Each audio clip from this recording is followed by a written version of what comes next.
Hi, this is Rachel, and I wanted to talk about something I've been thinking about, gang stalking. And I haven't heard this before, so I think I'm the first person to really talk about it in this way. A lot of people talk about it, kind of, but they don't really get into the benefits of this part. So, gang stalking is showing me that, I need improvement in a lot of areas. Now, I have different kinds of gang stalking. And there is gang stalking where I get into like shock, I have a surprise.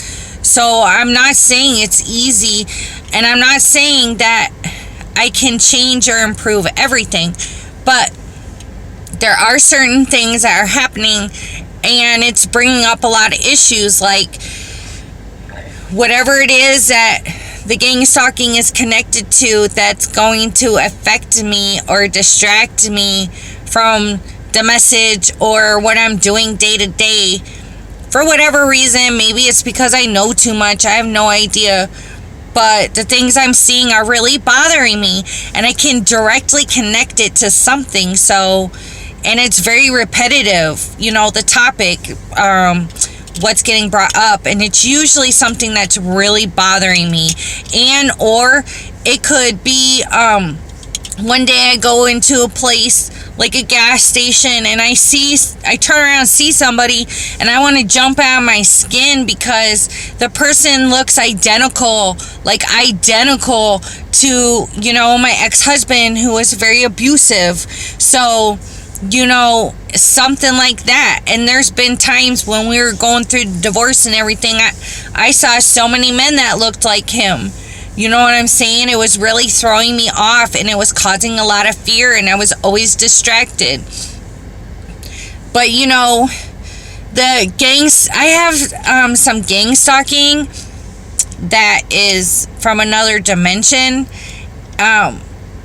because I'm not sure if all these beings are here, even though they might be beings we know about. So, they're always wanting to leave weird hints. So, if it's a type of like vampire being, they're making sure all the vampire toys are out, and all the Halloween books that have vampires on them are out, and I can't even use the restroom without a vampire toy in the dang tub. And my son wasn't even using that, and I haven't seen it in a while. All of a sudden a toy, that doesn't even have batteries is going off. And it's when I'm standing there, it didn't go off at all. And you have to actually push buttons pretty hard and switches. So even if the batteries were there, it takes a lot of energy to do those other things. And that happened in front of other people. So, and there's other things too, So anyway, the part that I'm saying that I think is different than other people talking, because other people will say, hey, it's going to be reminders of things that you don't like, reminders of things that really bother you and affect you, reminders of things that will make you emotional or depressed, paranoid. I'm saying that with a lot of the topics that these things are picking and putting in my face, are improvements. So maybe I can focus on getting over what happened in this situation with the person, or maybe I can stop thinking about this person because I see their car everywhere. I have to find ways, and they're showing me what's wrong, but I have to find ways to try to get beyond it if I can, if not just a little bit better. So, and you know what? They might think that they're distracting me, but they're showing me what's wrong and what I can work on. So I'm not really sure if they're getting that job done now. Like with certain gang stalking, yes. The other day, some weird stuff happened, and I was at a friend's house, and I drove really far to see her. And,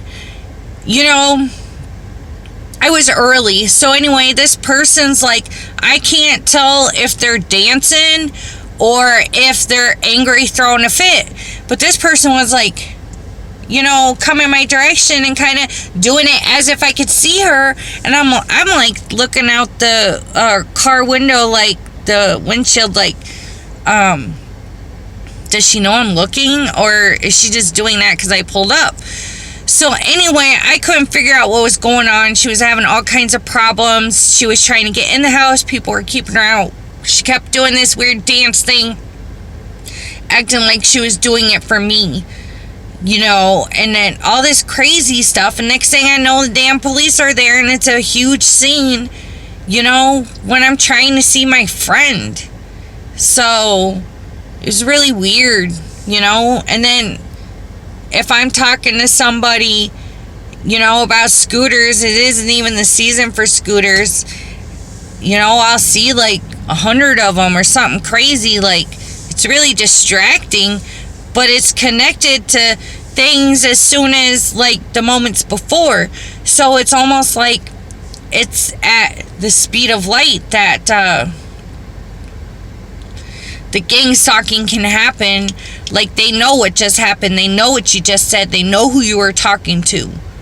It's almost like when they say, okay, I'm not a very religious person, but it's an analogy. Like when they say that God, you know, pretty much wrote everything ahead of time. Like everything's been done ahead of time. It's already rewritten. It's almost like they're kind of bragging about, you know, they already knew what was going to happen before it did. So they already have something, a detour or whatever, an obstacle in your way down the road in the future, you know. So I just think they're giving me the chance to work on things that are bothering me. And guess what? Sometimes randomly out of the blue, this gangstalking's reminding me of something that's repressed or is old. You know, something I've never thought about, somebody I've never thought about in like years or whatever like that. You know what I'm saying? So there's been a lot of anxiety and fear and confusion and paranoia. So, I mean, they get their job done, but at the same time, now I can see beyond part of it because I see that they're showing me something. So anyway, I just think that's a good idea. And I would just keep researching this. This is not a conspiracy. This is something that exists. Okay? Fox News, May 2nd of 2019, just did a news report on gangstalking. Fox News.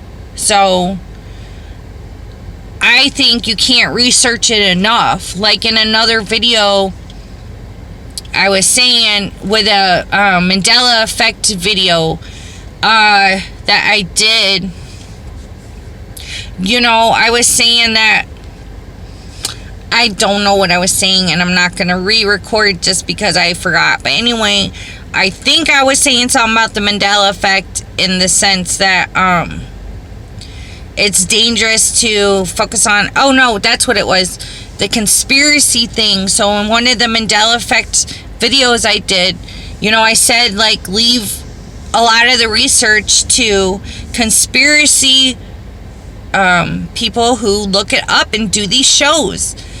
But in that sense, it's a totally different story. In this sense, this gangstalking is not a conspiracy. It is something real that's going on. You cannot research it enough, and you cannot relate to people enough. You know, it needs to be figured out. You know, there is a future. There are children in front of us. There's people now that can be helped that have no idea. There's probably people locked up, you know, that are getting gang stalked and they're not crazy. You know what I'm saying? Because a lot of people can slap labels on this stuff because they don't want to think about it. It scares them. It's something unknown. And they don't want to be seen a certain way because they have an image. So anyway, I hope that made some sense, and hopefully somebody else can notice things that they can work on. Now, a lot of the gang stalking I can't change a lot, and it would take a lot of work, but there are a lot of things that I can work on, or at least begin to, and hopefully down the road it'll just be second nature, and I'll be able to get beyond some of this gang stalking in a healthy way. Anyway, thank you.